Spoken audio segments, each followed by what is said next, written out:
If I could teach the whole world one thing, it would be the power in trusting your intuition. So much gets led astray because we don't trust our inner knowing and how to access it. And that's the goal here. The Empowered Intuitive is here to bridge the gap in your spiritual knowledge, to open your mind and give you permission to decide what's best for you and the world around you. And I'm here to be real and silly and have fun while doing it. As promised, here is part 2 of this super long deep dive into navigating difficult relationships with family members or friends or people you love in your life and cycle breaking. I really hope you enjoy the second part as much as you enjoyed the first part. So let's get into it. Yeah. Hey, so just a quick side note, as I was editing this podcast, that weird echo effect is present in a few spots. I tried to edit it out as best as I can, but it's not clearing it up. I think I either have a really strong ghost or I need to get a new microphone. So it's not horrible to listen. It just sounds different if you do notice it. Now we're going to talk about the heavy piece, the reason why I wanted to make this episode. Because sometimes we don't get family members that allow us that are as open and willing to have healing. And that's where I was saying, like, you have to heal it on your own. So I'm just gonna gloss through my relationship with my mother. Surprise, surprise, y'all. I've probably talked about this more times. Like, it's not that I care to. I don't mind being an example for healing. That's what I'm supposed to do according to my human design. So I'm going to drink some tea and then I'm going to hydrate my throat for those who watched Pose.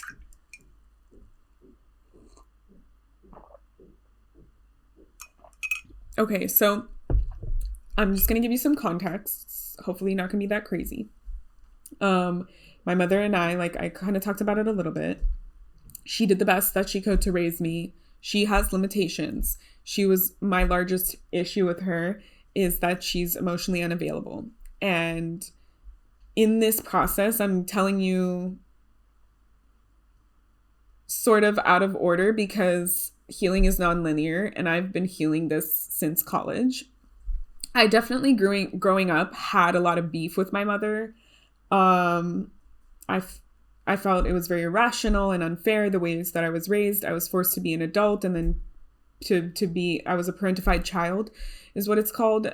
There's a lot of mixed in stuff. So I did grow up feeling like there was a lot of pieces and being aware that there was a lot of pieces about my mother that I didn't like and that I felt strong resistance to, especially because we both have Aries moons. So we both have the heart of a warrior and we both will die on our sword.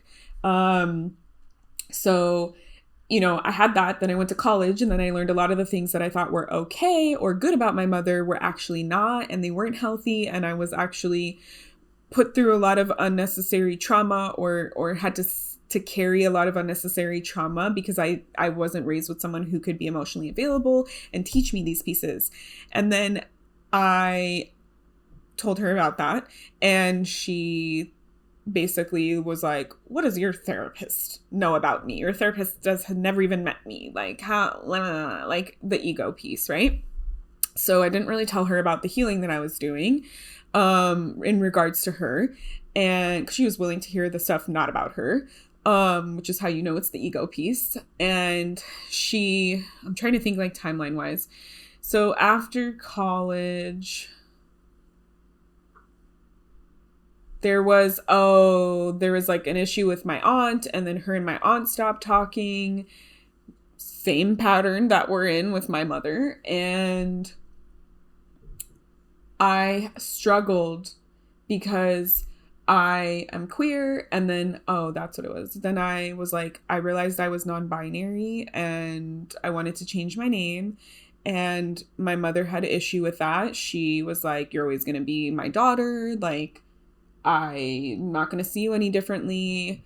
And do I have to do this? And like, this is hard for me. Like, just being resistant to acknowledging and just being like, Thank you for sharing this part of yourself with me. I would love to support you in this, right? And that really caused a flare up of the trauma that I had. So, because my mother was emotionally unavailable, the main trauma that I've worked through years to understand and to heal from is that I was constantly looking and seeking for the love and validation, and care and emotional care from a mother that didn't exist. It's just what I needed. The needs that I had were not what my mom could provide. It's not who she is. And I struggled because when you have this kind of deep wound, generational like issue with a family member, it can be like this self-fulfilling prophecy, this irrational piece where we're constantly putting ourselves in harm and re-triggering ourselves and recreating and re-experiencing the same conversations over and over, but not having forward movement because the other person is not willing to acknowledge and open up and share. So if you feel like you're stuck in that kind of cycle, that's very difficult. I feel like it's sometimes harder than some of the other pieces, like not to rank people's traumas, not in any way, but in terms of how I've experienced sexual trauma and I've experienced this, I feel like this was harder for me to move through than the sexual trauma. And it's not that I've moved through the sexual trauma completely, but it's more straightforward with the sexual trauma. It's more understandable. Like, you know what you need, you know that it was wrong, you can place the blame, boom, you know, that's oversimplifying. Obviously, I'm way oversimplifying. But with this kind of thing, it's more nebulous because it's like there's good things and there's bad things. There's positive and there's harm. And then there's sometimes you feel like there's a breakthrough or they're trying, and then there's going backwards. And then, you know, it's like you have time where it's okay, and then you have a flare up, right? So I feel like it's more nebulous because it's not so straightforward in terms of like where we're going. And also it's not something that's as consciously available to a lot of people. Like, I didn't realize that I was in this cycle of desperately seeking her to see me and to notice me and acknowledge me and value my feelings and have any sense of empathy for me, until like I started going to therapy and healing. And then I started working with an EFT practitioner, and then I worked with a grief counselor because I realized what I was doing was I needed to grieve the mother that I wanted but didn't get, because I was trying to fulfill my needs, which is what we're supposed to do, what my inner child was guiding me to do. But I was trying to fulfill those needs with someone who couldn't fulfill them. And that can be very, very difficult to come to realization with, because it can be heartbreaking to realize I've been really trying to seek healing with the person that harmed me. And I really want this new leaf to turn over so that we can have the relationship that I've thought of or wanted in my head, or not necessarily. Well, at times I was very locked in, and that's what I'm saying. It's important to not be super locked in with it has to be this one way or I need it to be this one way. But I wanted the healing to be with this. Like, I wanted to have a better relationship with this person. I felt like it was available to me, and I desperately wanted it. I desperately wanted her to see me and to acknowledge me. And so it came to a point where like every conversation would end with an argument, or me crying, or her hanging up on me, or me speaking meanly to her, just because I wanted to, like, you know, put the knife deeper. And I realized like that is unhealthy because I did healing before. And I had to take a break. I took a year of not speaking to her. And even in that year of not speaking to her, I felt more hurt because she didn't reach out to me. She didn't put in my opinion, effort and say, I want to fight for this and I want to do this. She just accepted the boundary, which on paper is arguably the healthy piece, right? But what I really desperately wanted was for her to see me and to be like, no, I see your feelings and I'm here for you. And so then I did that grief counseling with my cousin Joni. So if any of you want to work through some grief stuff, let me know. I'll connect you. And she has a PhD. She's amazing.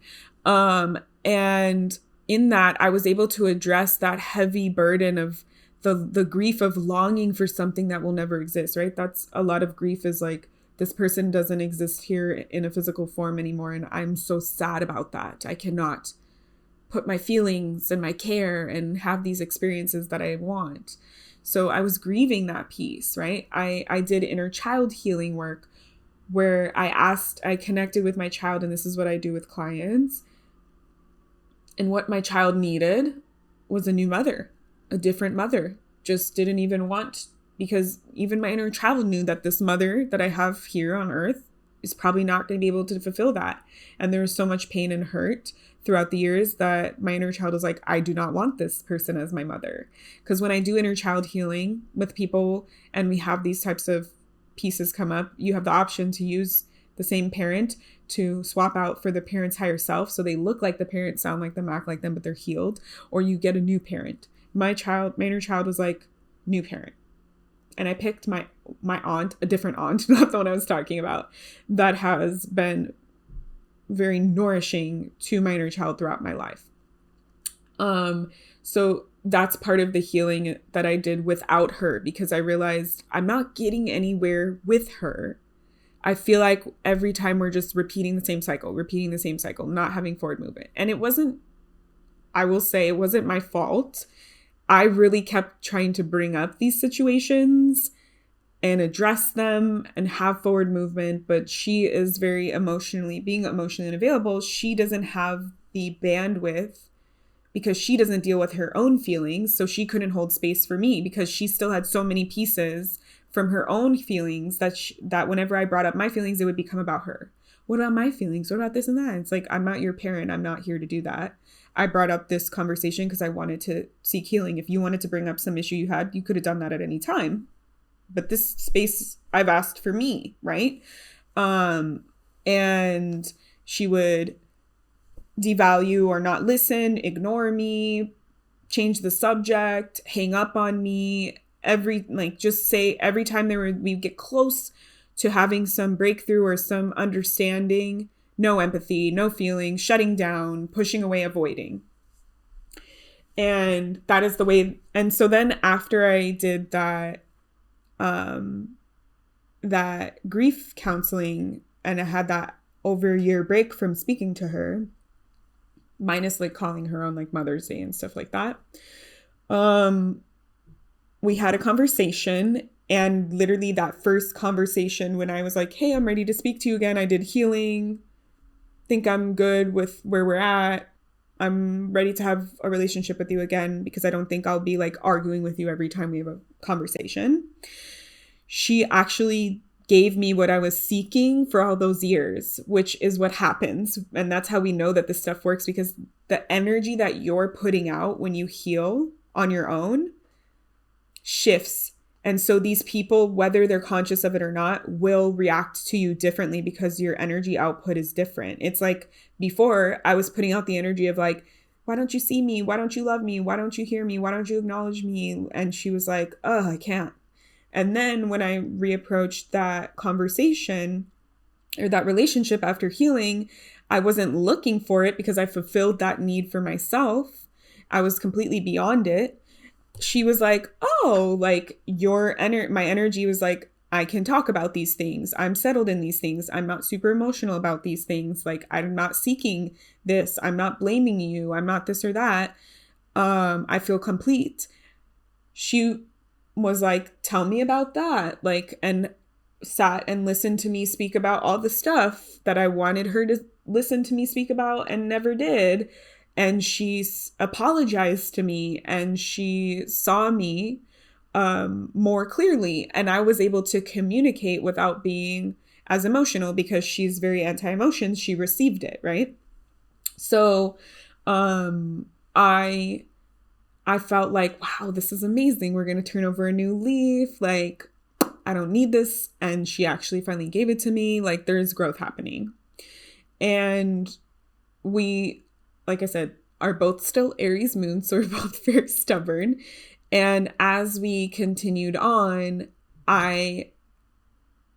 one of the things that I was stuck in this cycle was being a healer, and helping people heal these types of things with therapy and with sessions and energy healing and all types of stuff, I could easily see, well, I could more clearly see what the wound was that she was holding. And so I did that thing that I recommended in the beginning, and I looked at it from her perspective, right? Because that was something that the therapist taught me all those years ago. What was her upbringing? What are her boundaries and blocks and limits? Is she capable of doing these things? Has she ever done them? Has she ever indicated that she wants to do them and continue to do them, right? Like, I realized she's not able to understand and to hold space for me emotionally because she is stuck in her traumas that she hasn't moved through. So having felt like a lot of the wounding with my mother was healed, I then took it upon myself to try and heal my mother. I don't recommend this. It's not my job. And that was part of the cycle that I had to learn. And I feel like I recently learned that it is not my job to heal her if she is not ready to be healed and she has not expressed that she's willing to do that. I can't force her. And that's sort of what I was trying to do, was to have conversations and to illustrate points and bring up, like, I wasn't like trying to like put her in a class or something or trying to do like therapy with her, but I was just trying to like really bring it to the table in the forefront and be like, this is an issue that you have. You should address this. And she was like, I don't think this is an issue for me. I feel completely comfortable in the choices that I've made. I've learned to live with the things that I'm carrying, and that's that. And it's not up for discussion. And I don't want you to keep trying. She kept saying like, stop trying to heal me. Stop trying to bring this up. I'm not willing and open for this. And I kept thinking, maybe next time I'll say the right words. Maybe next time she'll be in a little bit better mood, or all these things. And so then we kind of had that pattern again where we were upset after every conversation. And I was very frustrated. And I wasn't talking to her again.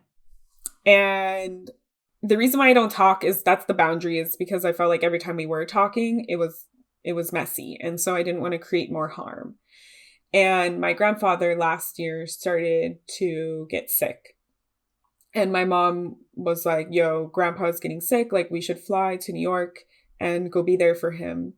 And I was like, say less. So we flew there, and while we were there, we like stayed in the same, like my grandpa and grandma's house. They have like this big basement area with like pull-out beds. And so we were staying there together, and we mended our relationship because it was like, we can put this aside for a family member that is in need, that is very important to us. And when we left, it was more open. And I was like, you know what? It's not so bad.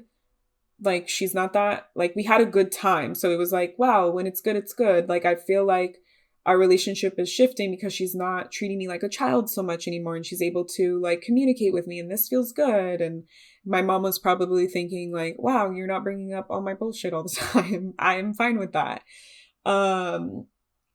And when we left, my grandfather was doing better, and then he started to decline again. And I flew back again to be with him, and my mom didn't, for her own reasons.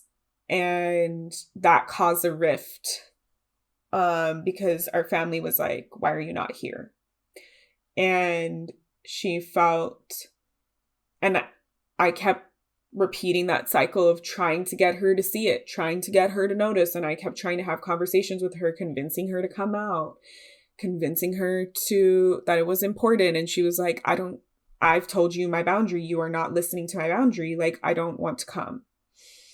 And she wasn't thinking about coming for me or my other family members or my grandma. She was just thinking about, is she able to do this? Yes or no?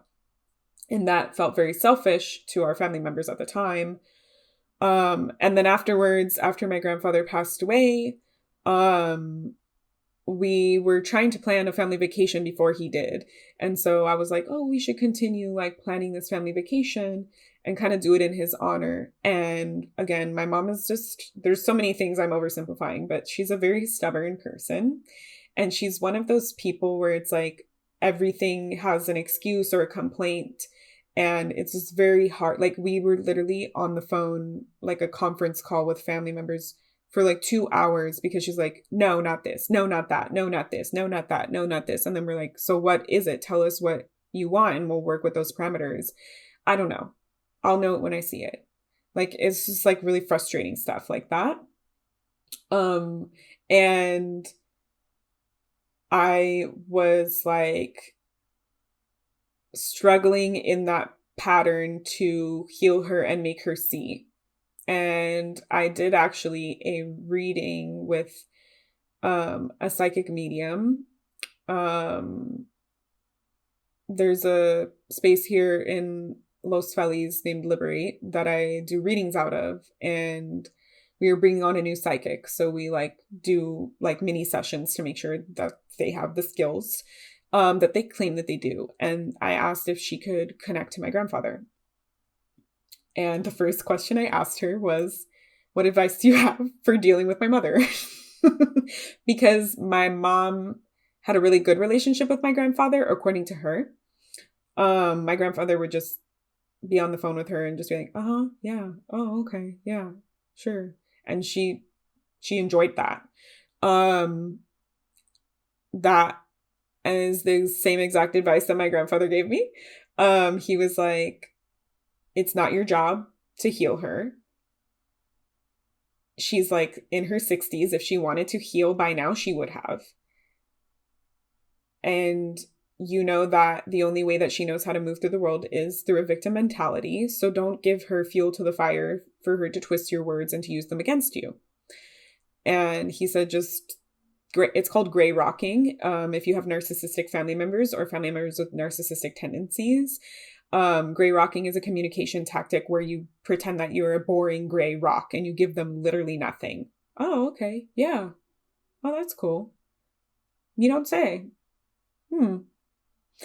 And those are examples of how to gray rock.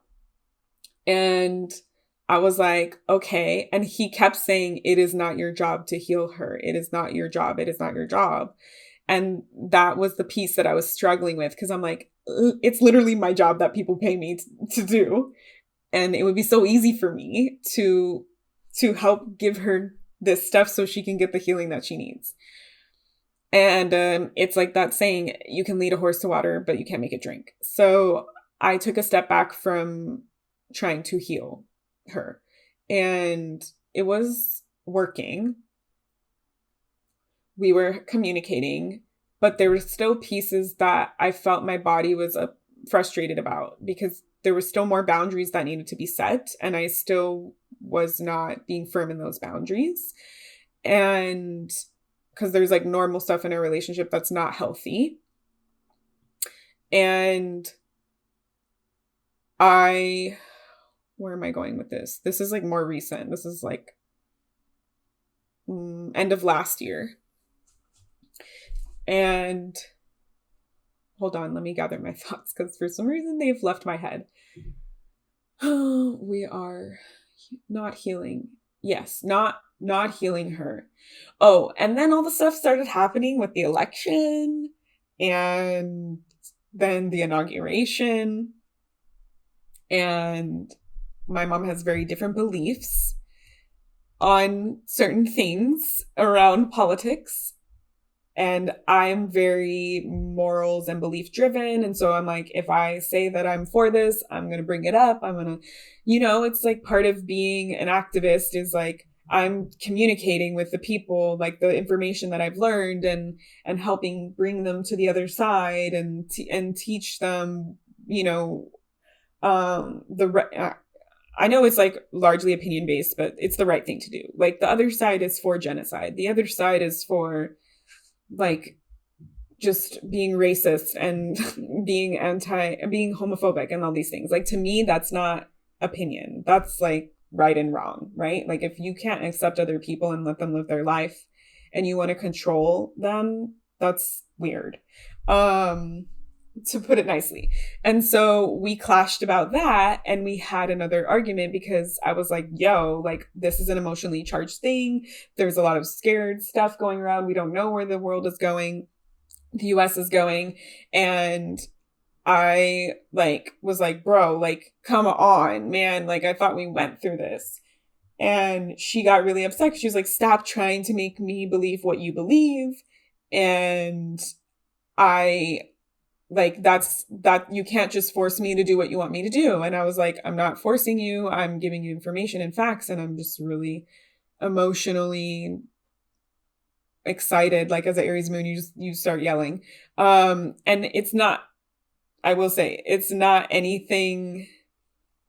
This is going to sound weird, but my mother has an Aries moon. I grew up with her yelling literally an inch away from my face. And if I tried to back up, she would tell me not to back up. So I grew up in a household where someone literally told me to my face, like, you need to toughen up and stop being so emotionally sensitive to the way that I am. And you just need to know, like, this is not my intention. And if I'm coming at you and I'm hot and I'm in your face, that's just how I am. And you better accept it. And so over the years, I have tried to adapt that mentality with her because it's very irrational, like her needs and wants. So I try and play by her game and her rules, which I know is a huge red flag. This is part of the healing that we're talking about. And I was like, so I was like, if this person is telling me just accept me at face value, sucks to suck, this is just how I am. I'm like, I'm going to be raw and react however I react. And this person is clearly going to be understanding and just accept me for who I am because that's what she expects from everyone to do to her. That's not the case. It's very irrational. So she gets very upset by the way that I like talk or sound. She says my voice is annoying and like all these different things. So I was just being raw. And so I wasn't like yelling at her, like actually yelling, but it's like, oh my God, like, do you not know? Like Elon Musk is doing this and blah, blah, blah, like that type of thing. And like, I even asked her, cause my 30th birthday is coming up, like if she could, do this. She had like shares in Tesla, and I was like, can you sell the shares for my birthday present? Like, please. Like, I wasn't like telling her she had to. I was like trying to convince her. And she said I was bullying her and all these things. And it was like really heated. So we took a couple of days off. I actually hung up on her because I was like, I can't.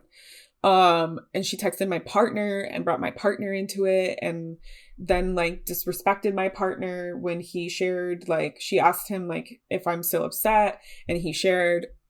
He asked me what to say, and he shared, I'm not upset. I'm just emotionally charged about this. And I didn't think that she was going to have these opinions and stuff. And she was like, no, you're wrong. Like, they're just emotional and they want me to believe what they want to believe. And this has gone on for too long, and I'm going to set a stronger boundary. It's unacceptable. And I texted her and I was like, don't bring my partner into it and then disrespect him and just disregard everything that he shared with you. Like, if you have an issue, talk to me directly. And she was like, I was like, I don't think that this is fair. Like, I wasn't telling you what to do. I wasn't bullying you. I was just trying to tell you should do research and talking about facts. Like, I'm talking about facts. These aren't my feelings. These are things that are facing a lot of people in the world. And she didn't really respond to that, which I said is a MO of her. And then a couple of days passed and we were speaking on the phone. And I was like, I want to clear the air. I want to see where you're at with this and see if we can move past it. And she was like, yeah, about that. I've decided that like, you're just too emotional and I don't like the way that you talk to me. And so I'm going to set a boundary. You can only talk to me about these topics. And they were basically like surface level topics, like the weather, my job, my dog, and one other one. And I couldn't remember what it was because it was just like so ridiculous to me. And I was like, so you just, she was doing what I'm talking about, setting a boundary. I don't like the way that you're communicating with me. I don't like the way that our relationship is working. So I want to have this boundary. And for me, I have an 8th house sun, so I can't have surface level relationships. Like I have no desire to have a surface level relationship. And most people don't, especially with my mother. Like I can have a surface level relationship with a friend or someone I just met or like a stranger or whatever. That's fine. But I don't want to have a surface level relationship with my mother, especially because I've spent so many years to try to have a better relationship with my mother. And she was like, yeah, so it's either that or or like, don't talk to me, you know, like, you can only talk to me about these topics. And I was like, so you just want to have a surface or a level relationship? And she was like, yeah, that's it. Any other thing that you talk about, you end up stressing me out. And I don't want to deal with that, because she's avoidant. And I was really like floored by that. And I didn't really enjoy that. And then I feel like in this process of creating the like sort of like narrowing the path, like these are the options that are available to us, I feel like I'm finally understanding that it is not my job. I'm understanding this cycle. And I'm really seeing the ways in which I have been hurting and sacrificing myself on her behalf so that we can continue to have this relationship where she is not willing to budge or to do any of the work in the ways that I've asked her to. She has done, you know, certain things, like she does speak a little nicer to me because it was really harsh and I asked her to change. But she says like she just holds her tongue. So like her way of dealing with it is just avoiding it. And I like to deal with it through addressing it. So clearly we're not going to meet in the middle. And I realized in that conversation, like, maybe I'm just going to cut this person out of my life. Maybe that's where I'm at. And I told her, I was like, if this is the only option to have these surface level topics, like, I don't think I can have a relationship with you. And I'm willing to just not have you in my life. And this can be like our last conversation and it'll be that. And she was kind of like, if that's what you want, you know, like not willing to budge. And I was like, is this a negotiation? Can I speak on my behalf too? And she's like, I'm not willing to negotiate, but you can speak your truth. And I just saw myself repeating that same pattern, just crying and literally begging her to see me and to think about me and my emotions and my needs, and that having a relationship like that is not going to be worth it or healthy. And why was I so passionate about these topics? Because it affects me and my partner. We're part of the demographics that are being affected by this administration, and clearly fascism is affecting everyone. And so the reason why I'm being vulnerable and sharing this is, number one, to show you like we're human. Even someone like me still struggles with these things, and we all have a nonlinear path. And also, I personally just had this irrational belief of like not wanting to give up on someone, not wanting to stop trying to heal.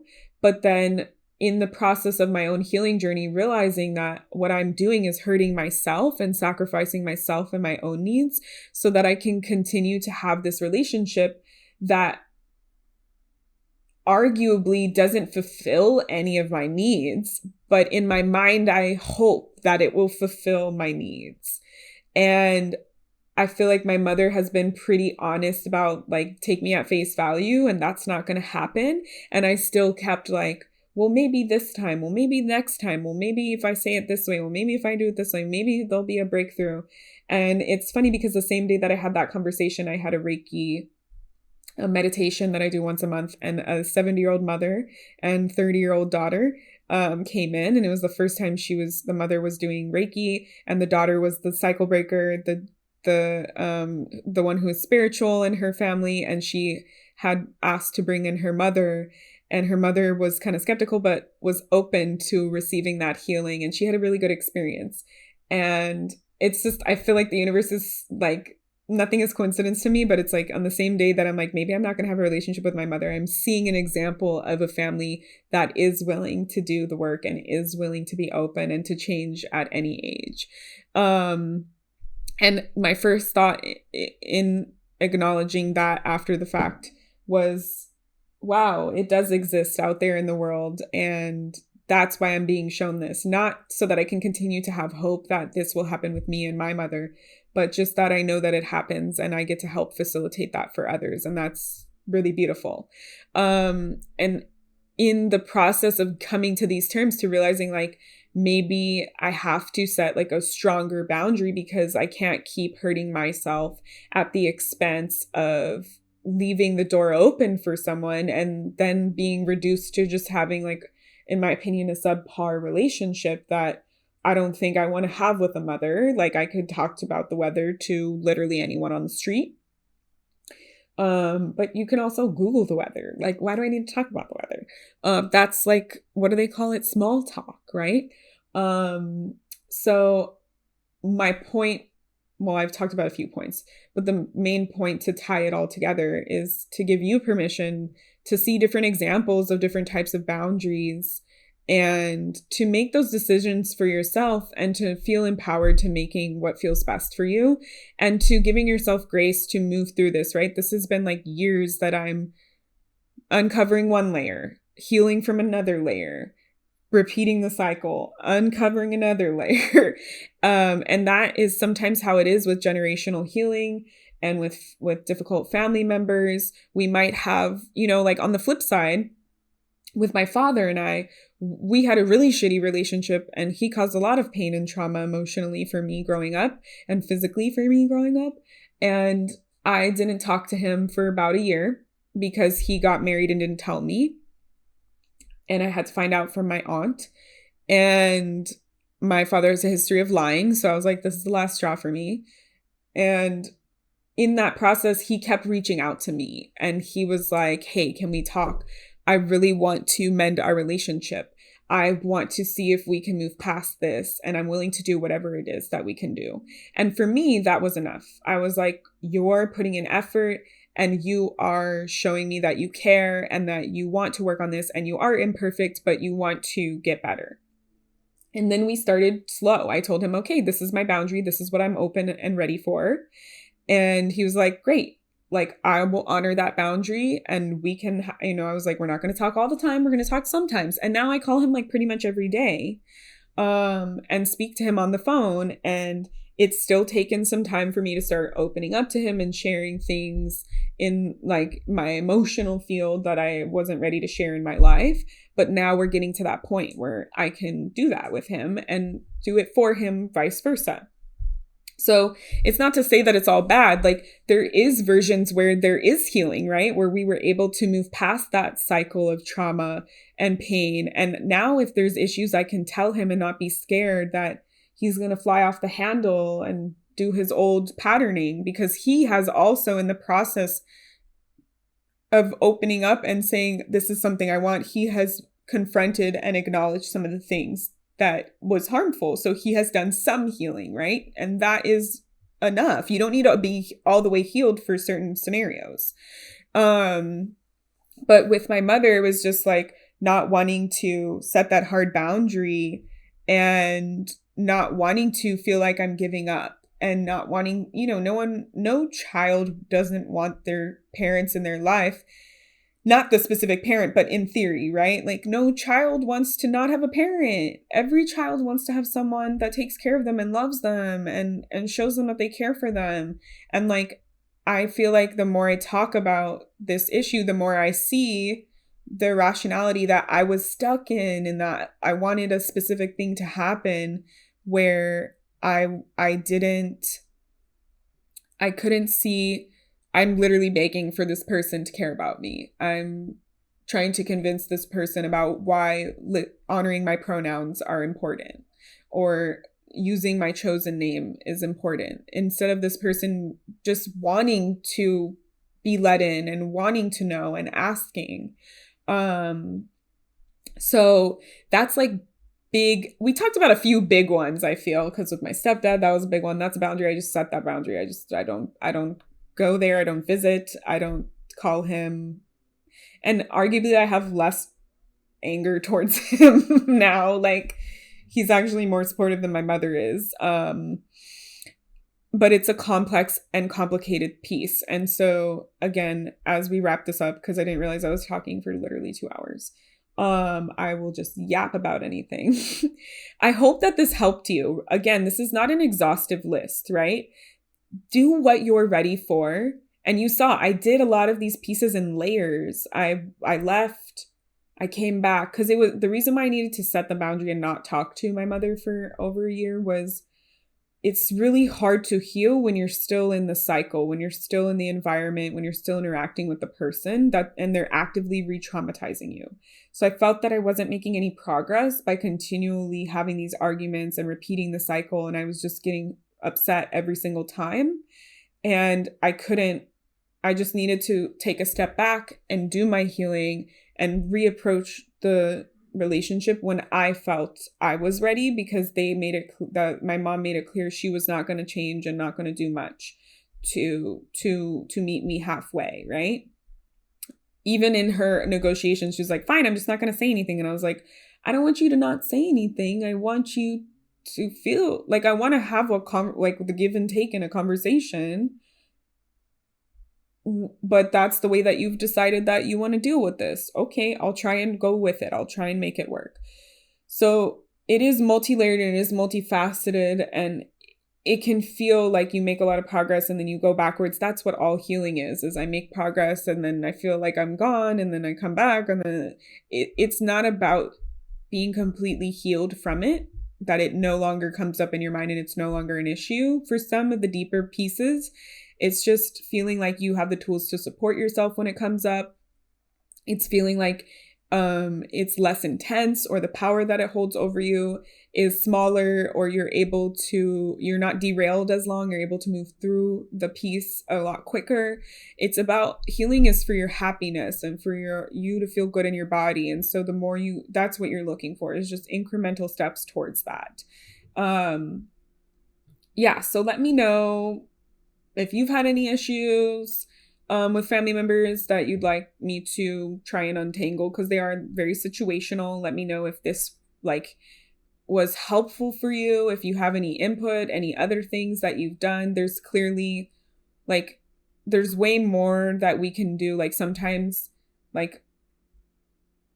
actually, yeah. So I've done this before where like I said, my mother complains about my tone and my voice and all these pieces.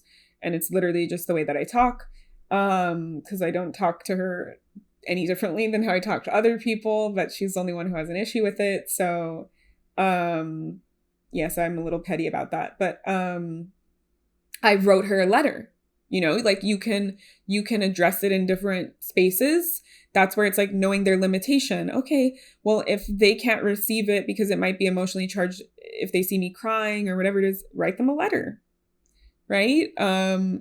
Sometimes talking about the thing, but not blaming them. Where you're like, "Oh, my friend had this issue with her mom.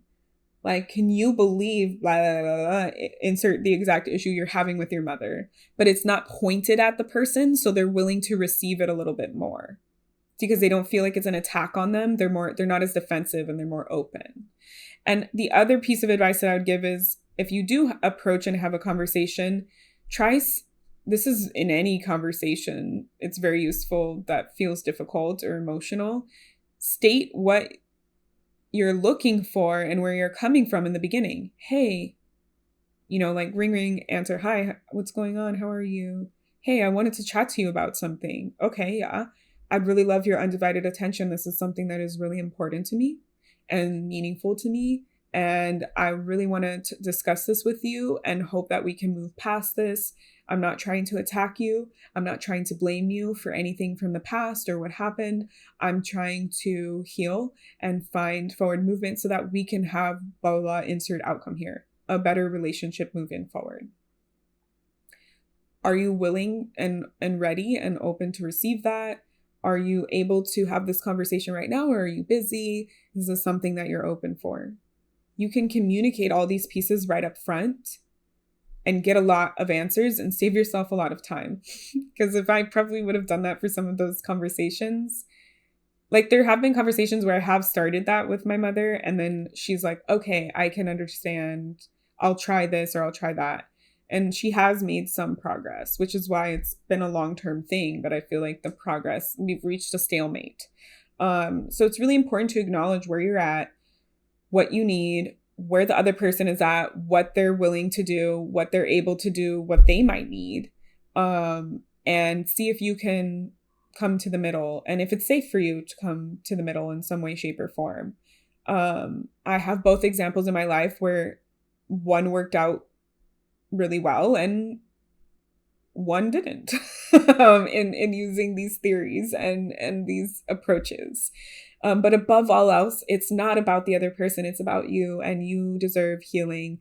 And when we hold these pieces in our body, it doesn't hurt them, it hurts us. You hold this anger, this sadness, this scaredness, the fear. You hold all these pieces, and then it eventually turns into like disease. It eventually turns into anxiety or mental breakdowns, or maybe even an actual disease, right? Because our body is not meant to hold on to these emotions. They are not meant to live in our body for that long. And it really is important that if you feel that you need that healing and you need that cycle breaking, that like you address it. You don't need to know what the cycle is even. You don't need to know what it is. You just need to acknowledge and try and meet yourself where you're at, or hire someone who can help you figure it out. Because we often, when we're doing healing, get stuck in the overanalyzing and the overthinking and removing our emotions and our needs, feeling like it's irrational and explaining it away. Like, oh, well, I really want this. But it's like, well, I guess I could forego that. And like, I don't really need this. And it's like, no, these are things that you want, that your body has told you, that your energy and your emotions have told you that you want. Like, you need to acknowledge that.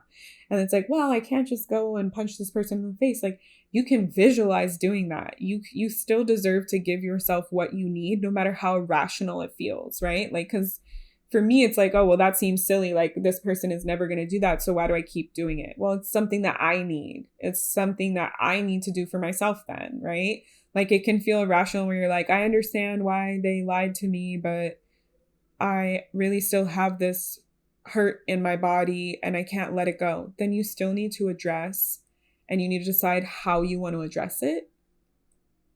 And you need to allow yourself to find that healing and forgiveness and acceptance for yourself, because that other person doesn't know or care sometimes, or isn't aware that that thing is eating away at you and causing you like upsetness or fear, or all these different outcomes. And only you know that. And you might feel like, I can't have access to that healing because that person is unwilling to do these things to meet me halfway, or that person is unsafe for me and I never want to go near them, so the healing door is closed on that. No, it's never closed. Like, you get the ability to heal at any stage as long as you want it. And if it's not the way that you can envision, try and zoom out and see if there's an opportunity for healing elsewhere in a way that still feels good to you. You might need to try out new modalities and things, right? Like, I tried EFT tapping, and that was really helpful. And that's how my generational thing with my great grandfather came up. I didn't know that I was carrying that, but that's what I was navigating towards carrying. Your body and your inner child, they're very intelligent pieces, and if we acknowledge and use and connect and listen to them more, then we can find those answers. And sometimes your healing might start with needing to just build that relationship with the inner child, or with your body and yourself and your emotions, and doing it in a way that feels best to you. Like, that's what I started with first.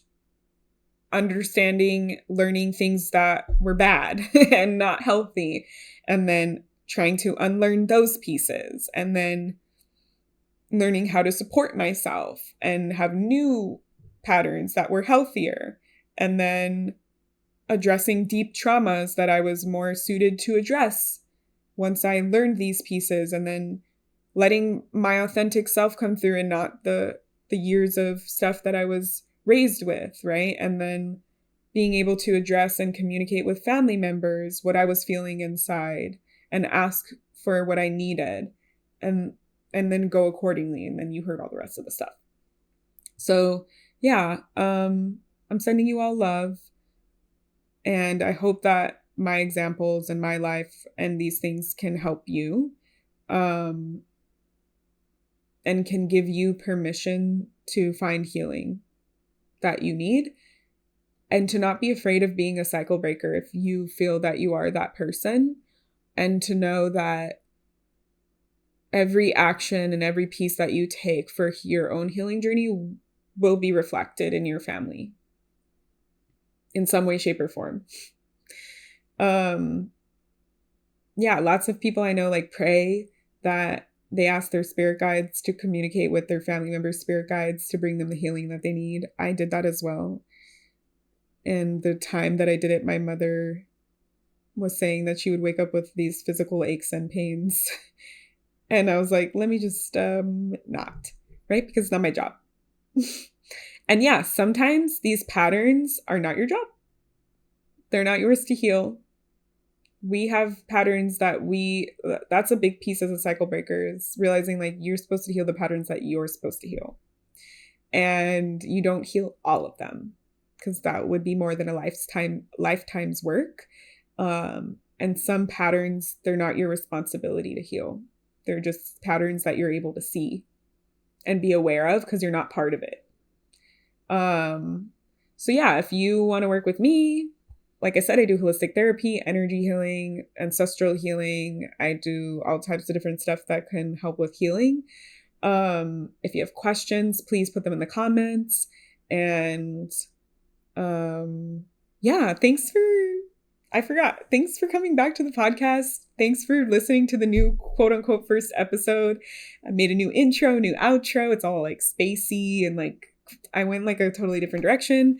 And if you have any other topics or things that you want me to cover, people that you want me to bring on the podcast, please let me know. And I will hear from you next week.